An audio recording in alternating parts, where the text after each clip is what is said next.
Hi, my name is Tina Murtaugh, and today we're going to be discussing the Mortar Board Society. What are the requirements to get into the Mortar Board Society?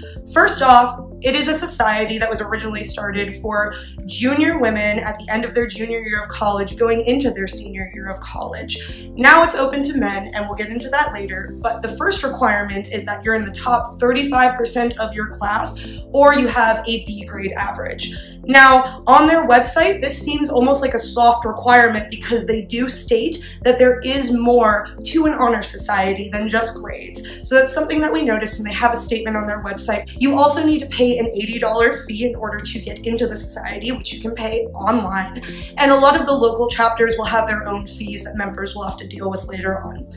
What is the Mortar Board Society? Well, it was a society that was started in 1918 as the first women's-only honor society ever. So this started in 1918 and went on until 1975.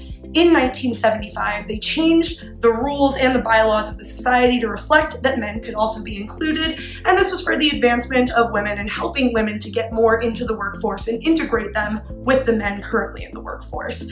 So we got some fast facts for you on the society now, you guys. It started February 15th, 1918, so they just had their centennial celebration last year. Their colors are gold and silver, and their motto is service, leadership, and scholarship.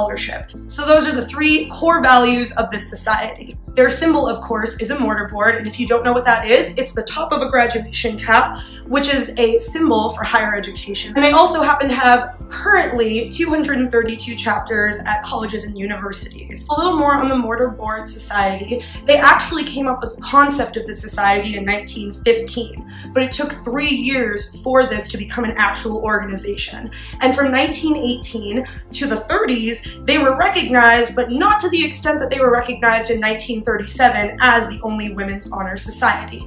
As I said before, this was later amended in 1975 to include men. A couple of their notable alumni are Condoleezza Rice, and they have a couple of honorary members, including Mr. Rogers from Mr. Rogers' Neighborhood, Sandra Day O'Connor, Maya Angelou, a lot of the greats, and even Jimmy Carter, the president. What are the society's key benefits? Well, on their website, it's listed as prestige, involvement, networking, internships, fellowships, and discounts. That being said, here is our review of the Mortar Board Society. Observation number 1.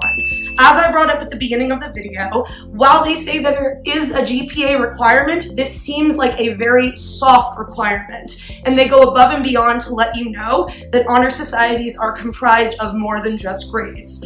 Observation number 2 is that their claim to fame was that it was an all-female society. While this is their roots, they still use this even though this was amended 44 years ago. That's an interesting thing to note.